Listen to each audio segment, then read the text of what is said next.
Hola a todos, mi nombre es Daniela Díaz de León, soy estudiante de medicina del noveno semestre y hoy vamos a repasar un síndrome geriátrico que es muy frecuente y tenemos que conocer.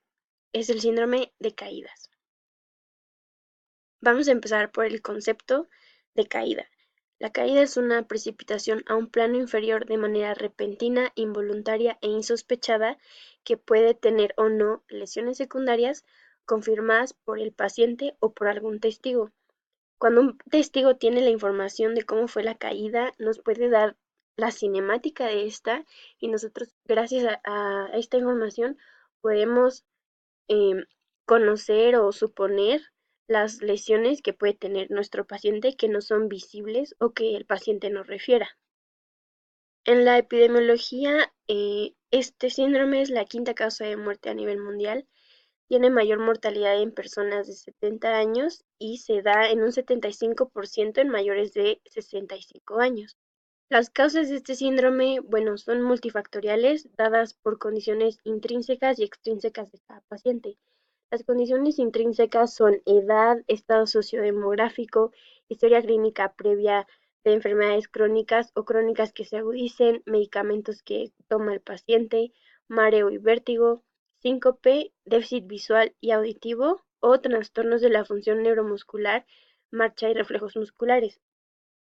Como causas extrínsecas tenemos factores ambientales que son escaleras, bañeras, pisos resbalosos, mala iluminación, muebles, altura de camas, inodoro, tapetes, calzado inadecuado, ropa inadecuada y uso de bastón o andadera. Estos factores extrínsecos son sumamente importantes porque nos permiten conocer en qué ambiente se desarrolla el paciente y qué factores de riesgo tiene, y podemos nosotros modificar esos factores de riesgo para prevenir futuras. Bueno, como son pacientes geriátricos, normalmente padecen varias patologías y estas comorbilidades pueden generar caídas. Entonces vamos a ver diferentes comorbilidades en diversos aparatos y sistemas que pueden provocar caídas. Por ejemplo, las comorbilidades cardíacas pueden ser arritmias dando fibrilación auricular, insuficiencia cardíaca, insuficiencia coronaria, algún déficit sensorial, visual, auditivo o ambos. En las comorbilidades musculoesqueléticas pueden ser osteoartrosis, artritis o sarcopenia. Vasculares son estenosis aórtica, enfermedad carotidia, y neurológicos serían un evento vascular cerebral, Parkinson, demencia o delirium. Todas estas comorbilidades hacen más propenso a un paciente para que padezca de este síndrome de caídas. Y bueno, las complicaciones de este síndrome pueden ser desde un traumatismo leve hasta traumatismos graves que requieran la hospitalización del paciente. Se van a clasificar en 7 grupos diferentes y son lesiones de tejidos blandos, fracturas, traumatismo craneoencefálico, complicaciones por tiempo prolongado, por incapacidad, por institucionalización y finalmente la muerte. Y bueno, las lesiones de tejidos blandos podrían ser equimosis, heridas que requieran suturas, lesiones musculares, tendinosas y ligamentosas por elongación o estiramiento, ya sea que el paciente haya querido detenerse o se agarró de alguna estructura para minimizar la caída y pues esto le ocasionó alguna, alguna lesión de este tipo. Las fracturas pueden ser de muñeca. La más frecuente es la fractura de Coles, que es una fractura distal del radio y clínicamente se ve como el dorso en forma de tenedor, es característica y es la más frecuente. Em, Fracturas de cadera, de fémur, húmero y arcos costales también son frecuentes. El traumatismo craneoencefálico se va a presentar como un hematoma subdural secundario al trauma, perdón, y el diagnóstico se hace días posteriores a la caída, con un cuadro clínico que se caracteriza por deterioro cognitivo, estado confusional o delirio. Las complicaciones por tiempo prolongado se dan en pacientes que se encontraban solos y no recibieron ayuda cuando se cayeron y permanecen largo tiempo inmóviles. Esto puede complicar muchísimo el tratamiento o el manejo que nosotros demos. Si el paciente tuvo alguna hemorragia y estuvo mucho tiempo ahí solo, pues obviamente va a complicar el cuadro. Complicaciones por incapacidad es la complicación más temida y se puede desarrollar a 2 niveles. funcional y psicológico. Si es funcional, hay limitación de movimientos y si es psicológico, hay pérdida de la confianza. Estos dos van a generar hipomovilidad, aislamiento social y depresión. Un paciente que sufre de caídas recurrentes va a tener miedo de moverse por, obviamente, el miedo a volver a pasar por el proceso de caerse, ir al hospital, los cuidados, la recuperación. Son pacientes que ya le tienen miedo, entonces pues hay que evitar esto para no dejar aislado a un paciente. Esto nos puede llevar a la sexta complicación, que es la institucionalización, que se da de un 20 o 50% de los pacientes y los pueden ser dependientes parcial o totalmente. Entonces, conocer este tipo de complicaciones nos sirve para prevenir en otros pacientes.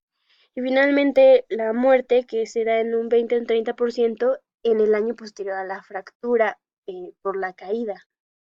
Y bueno, factores de riesgo para caídas, además de las comorbilidades que ya vimos, pueden ser el síndrome de polifarmacia, que es otro síndrome geriátrico, que se da normalmente porque los pacientes, debido a las patologías que tienen, son recetados con varios fármacos que algunas veces pueden interactuar entre sí y generar algún síncope o algún mareo que puede generar una caída. Estos fármacos normalmente pueden ser benzodiazepinas, antidepresivos, neurolépticos, antihipertensivos, antiácidos y bloqueadores de H2 como ranitidina que disminuyen el ácido gástrico, hipoglucemiantes, AINES, vitaminas y complementos alimenticios también pueden pertenecer a este grupo. Las pluripatologías, otra vez, comorbilidades como enfermedades articulares, degenerativas, depresión e incontinencia urinaria van a generar que el paciente sea vulnerable a más caídas. La debilidad muscular de extremidades inferiores por sarcopenia es un proceso fisiológico del envejecimiento, pues es el factor de riesgo más asociado para caídas. El deterioro funcional y mental que genera dependencia es otro factor de riesgo importante. Y trastornos de marcha y equilibrio, pues claro, porque si el paciente no puede caminar bien, claro que se puede caer. Entonces hay que tener muy en cuenta estos factores de riesgo, así como las comorbilidades que pueden agudizar estos problemas. Bueno, ya cuando un paciente sufrió alguna caída, el protocolo es hacerle una historia clínica completa desde antecedentes personales, patológicos, no patológicos, familiares, todo. Tenemos que conocer al paciente para conocer qué de su ambiente o qué de sus patologías están causando que tenga caídas. La cinemática de la caída, ya lo mencionamos, nos la puede decir el propio paciente o el testigo puede ser muy buen elemento para proporcionar información. Si el paciente nos recuerda qué le pasó o cómo fueron los eventos, el testigo nos da esa información y nosotros sabemos de una manera más encaminada que buscar o dónde, de acuerdo a las lesiones que tuvo el paciente. Y claro, corroborarlo con la exploración física completa de pies a cabeza, no omitir ningún paso y más tener en cuenta los cambios fisiológicos del envejecimiento que van a tener estos pacientes. No hay que obviar ningún dato clínico. Hay que ser muy, muy cautelosos en la exploración física de pacientes geriátricos. También es importante que indaguemos más en cómo se desarrolla el paciente y para esto tenemos herramientas como son escalas de la GDS, de Yesavage, Bartel, Lawton y Brody, que nos pueden dar información acerca de las actividades que realiza este paciente y cómo se siente el paciente en su ambiente. Y si detectamos que el paciente es una persona que tiene un estado depresivo, pues podemos canalizarlo hacia algún psicólogo o ya en otros casos más severos un psiquiatra o contactar a un gerontólogo que, que pueda brindarle un servicio más completo a este paciente. Entonces, por lo mismo, el tratamiento de esta patología debe ser multidisciplinario, no solo involucra médicos, también podemos involucrar gerontólogos, rehabilitadores, psicólogos, varias especialidades que en conjunto podemos hacer que el paciente salga adelante de sus diversas patologías. Otra escala, bueno, otra prueba, perdón, es la prueba de Tinetti, que evalúa el equilibrio estático y dinámico del paciente y es una evaluación que está orientada a que nosotros detectemos cuál es el desempeño que tiene el paciente al moverse. Entonces es súper importante para, si tiene alguna deficiencia, darle alguna medida para que pueda caminar mejor, algún bastón, alguna andadera o en todo caso sería mejor, no sé, silla de ruedas. Entonces es importante hacer este tipo de pruebas para ayudarle al paciente a que tenga un aditamento que sirva para que camine mejor. Hay que generar cambios en el estilo de vida. Normalmente estos pacientes, pues no vamos a ponerlos a hacer ejercicio como un paciente más joven, pero lo que podemos hacer es revisar todos los fármacos que tienen y ver cuáles son realmente necesarios y quitar los que no sean tan esenciales para reducir este síndrome de polifarmacia que se asocia al síndrome de caídas. Seguridad en el hogar, bueno, ya lo mencionábamos como factores extrínsecos, checar las escaleras, que los pisos tengan antiderrapante.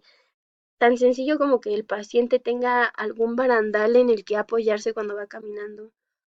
La ropa que usa, que no le quede grande, que los zapatos le calcen bien para que no se tropiece. Entonces, todas estas medidas hay que usarlas y decirles a nuestros pacientes que las pueden usar y que pueden reducir bastante la incidencia de las caídas. Por último, hay que atender necesidades de órganos específicos. Por ejemplo, si los pacientes tienen algún déficit visual o auditivo, pues apoyarlos con, por ejemplo, lentes bifocales para que puedan ver mejor y se sientan más seguros, porque tal vez esa es la causa de las caídas, que no ven bien. Entonces, pues, la verdad creo que es muy importante que conozcamos este síndrome, que sepamos que es prevenible y que los pacientes sepan que pueden tener una vida muy normal con todas los apoyos que podemos brindarles. Y bueno, eso es todo. Muchas gracias.